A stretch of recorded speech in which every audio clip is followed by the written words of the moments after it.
For years, the residents of the city of Minamata, in Kumamoto Prefecture, in the far south of Japan, lived a quiet life.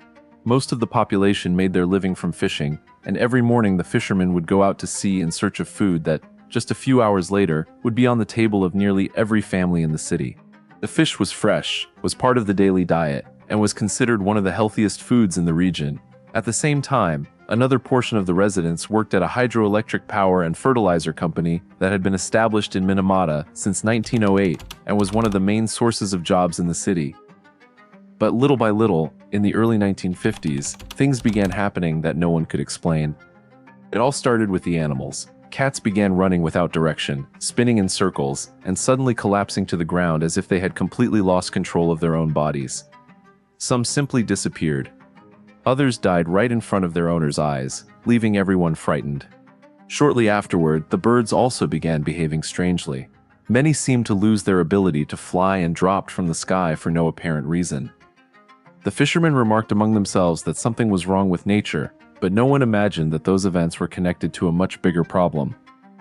It wasn't long before the residents themselves began showing similar symptoms. The first people affected felt numbness in their hands and feet. Some began having trouble holding simple objects, while others started stumbling as they walked, as if their bodies had stopped responding to their movements. As time went on, their eyesight began to worsen, their speech became slurred, and movement grew increasingly difficult. What was most concerning was that doctors could not find an explanation for those cases. It wasn't a bacteria, it wasn't a virus, and it wasn't any known disease either. The cause of it all was hidden in something that was part of these families' daily routine and was eaten almost every day. It was something so ordinary that no one even thought to suspect it. It all started with a simple fish. No one imagined that this food source, considered so safe and so important to the city, was slowly destroying the nervous system of hundreds of people. Before learning all the details of this investigation, take a moment to subscribe to the channel. Here you'll find real stories told with respect for the facts and based on events that marked history. Now, let's understand how it all began. Minamata was located on the coast of Japan, and for many generations the sea had been the center of its residents' lives. It was from the sea that food, work, and livelihood came for thousands of families. Even before sunrise, boats would leave the harbor and head out to fish. Hours later, they would return loaded with fish, shrimp, and shellfish that would be sold in the markets or served for lunch and dinner. This routine continued for many years, until in 1908, the city underwent a major change. Chiso, which at the time was called Nippon Chiso Hiryo, established itself in Minamata as a hydroelectric power and fertilizer company and, little by little, began transforming the city. With the company's arrival, the population grew rapidly and reached about 50,000 residents by around 1950, the year Minamata was officially recognized as a city. Chiso was not just the largest employer in the region. During certain periods, it accounted for more than half of the entire municipality's tax revenue and provided a large share of the jobs, both directly and indirectly. The company's influence was so great that Minamata came to be known as Chiso's Castle Town, a reference to the old Japanese towns that were built around feudal lords. In practice, almost everything in Minamata depended on the company. Entire families earned their living from it, but they also continued to depend on the bay next to the factory to put food on the table, since fishing had always been part of life in that coastal community. The city was living through a period of peace and prosperity. When the first cats and other animals began dying in strange ways in early 1950, residents talked about it among themselves, but believed it was just a common illness among animals. No one imagined that, a short time later, the same signs would begin appearing in people. At first, no one made any connection between what was happening to the animals and what was beginning to happen to the residents. After all, people and cats fall ill for different reasons, or at least that's what everyone believed. But it wasn't long before cases emerged that left both doctors and residents completely without an explanation. Everything seemed to begin the same way. Some people began feeling a strange sensation in their hands and feet. It was as if those parts of the body were always numb. At first, many didn't think much of it. They assumed it was just fatigue from a long day of work or some passing discomfort. Except the symptoms didn't go away.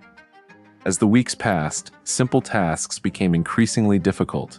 Holding a glass, writing a letter, or buttoning a shirt required more effort than usual. Some residents stumbled for no apparent reason. Others had trouble keeping their balance and ended up falling as they walked through the streets of the city. Families realized that something was truly wrong. People who had always been in good health began speaking differently. Their words came out slowly and, in some cases, were hard to understand. Their eyesight also began to change. Some said everything looked blurry. Others claimed that parts of the landscape simply disappeared, as if their eyes could no longer take in everything around them. The symptoms kept getting worse. As time went on, some patients could no longer walk without help. Others began showing involuntary movements, tremors, and difficulty performing tasks they had done their whole lives. In the years that followed, the number of cases kept rising, and doctors in the region remained without answers. These people showed no signs of any known infection. There was no high fever, nor any flu outbreak or other illness that could explain so many patients showing such similar symptoms at the same time. The more people arrived at the hospitals, the deeper the mystery grew. Families asked questions that no one could answer. Was it a contagious disease? Was it some unknown virus? Or was there something in the city itself causing all of it? The situation only gained official attention on April 21, 1956, when a 5-year-old girl was taken to the hospital. She could no longer speak properly, had trouble walking, and was having episodes of delirium. A few days later, her younger sister began showing the exact same symptoms. By putting these cases together with other reports that had been observed since 1950, doctors realized they were facing something much bigger. On May 1, 1956, the hospital officially notified health authorities that it had identified an unknown disease affecting the central nervous system. That date later became known as the official discovery date of Minamata disease. Later that same month, doctors and local authorities formed a committee to investigate what they called a strange disease.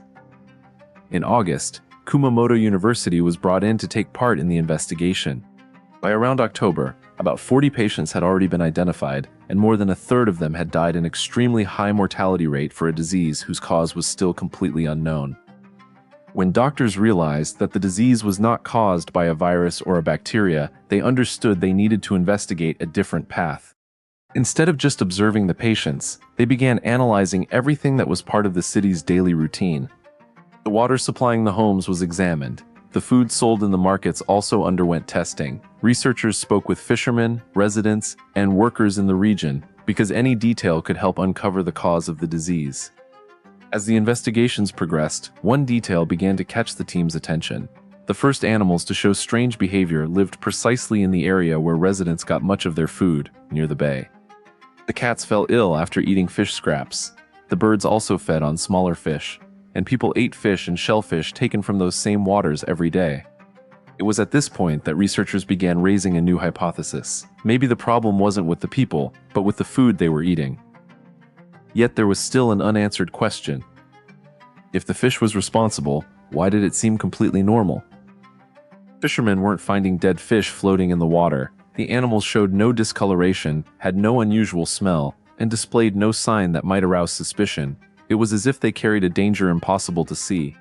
Faced with this puzzle, the research teams began analyzing samples of the water, the sediment at the bottom of the bay, and various marine animals.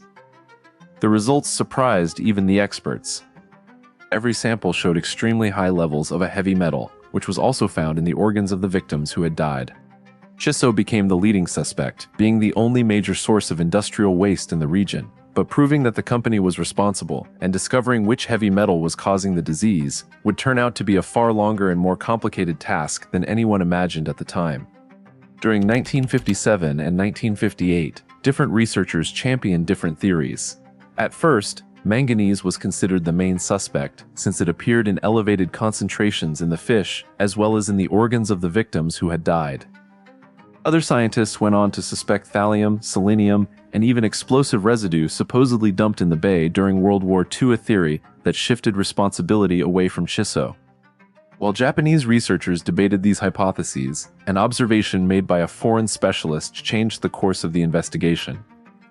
In March 1958, British neurologist Douglas McAlpine visited Japan, examined the hospitalized patients, and noticed something he had seen before, in another context. The symptoms bore a disturbingly close resemblance to already documented cases of organic mercury poisoning. Months later, in September of that same year, Professor Tadao Takuchi of Kumamoto University announced that the pathological findings in the victims were fully consistent with a neurological syndrome already associated with organic mercury poisoning.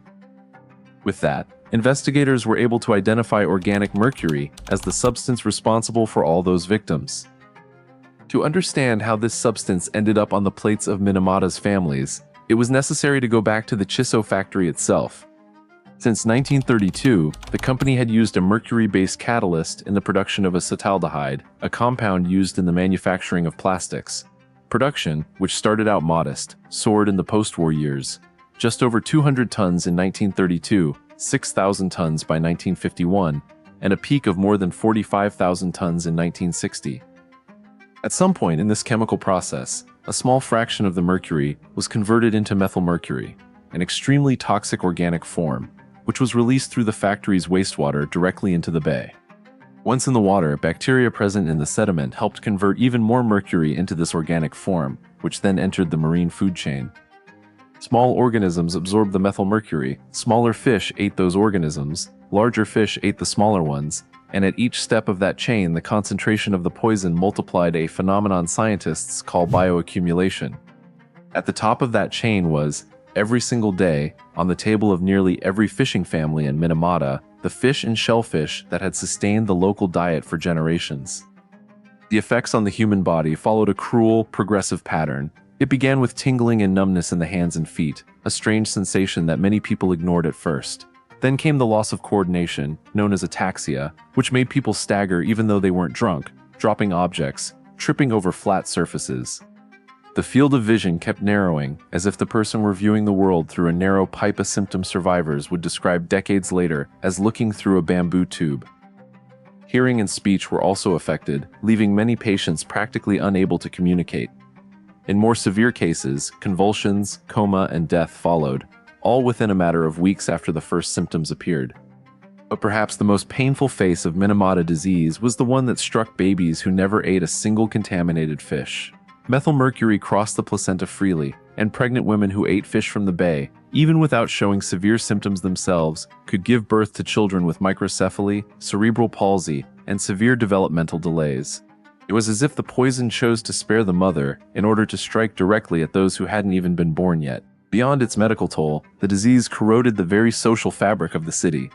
Since the first cases appeared almost exclusively among fishing families, many residents of the urban center and farming areas, who did not depend on the sea, began treating the sick with suspicion, some even coming to believe that the disease was contagious or that the symptoms were faked in pursuit of compensation.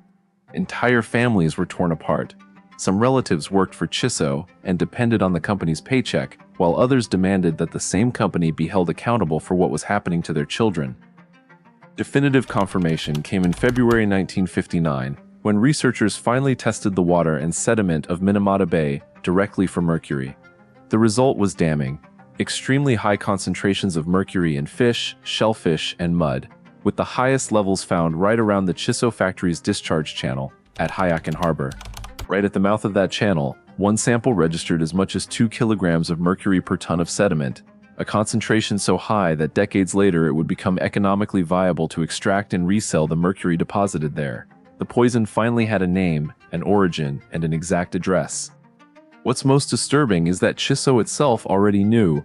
In the late 1950s, the company's own physician, Hajime Hosokawa, secretly conducted a series of experiments feeding cats waste taken directly from the factory. The animals developed exactly the same symptoms seen in the city's residents. Hosokawa brought the results to Chiso's own board of directors, but the company chose not to make it public, and the doctor, out of loyalty to the company that employed him, kept silent for years, only revealing the truth decades later, on his deathbed. Meanwhile, instead of stopping the source of contamination, Chiso actually rerouted its own wastewater, redirecting it into the Minamata River, which only spread the mercury over an even larger area. The company also installed a water treatment system called the cyclator, publicly presented as a solution, but which in practice was not capable of removing methylmercury from the water. It wasn't until 1968, 12 years after the first recorded case, that the Japanese government officially declared that Minamata disease was caused by methylmercury discharged by Chiso. Between 1932 and 1968, it is estimated that Chiso discharged somewhere between 70 and 150 tons of mercury into the waters around Minamata. The official number of patients recognized by the Japanese government exceeds 2,200, but the Minamata Disease Museum estimates that the total number of people affected may exceed 13,000, and a 2001 study suggested that as many as 2 million people may have ingested enough mercury to develop milder symptoms, such as headaches and partial hearing loss. More than 900 deaths have been attributed to the disease. The fight for recognition and compensation took decades. The first lawsuits didn't begin until 1969, 13 years after the first case, and a definitive compensation settlement wasn't reached until 1996, 40 years after the disease was officially discovered. JISO, reorganized in 2011, remains responsible to this day for paying compensation to victims, even after transferring its chemical production to a new subsidiary. Today, Minamata is a very different city from the one that existed in 1950. Its population has shrunk to just over 23,000 residents, a reflection of the exodus that followed the collapse of the fishing industry and the flight of residents who feared contamination. Rather than hiding from its own past, however, the city chose to rebuild itself around it.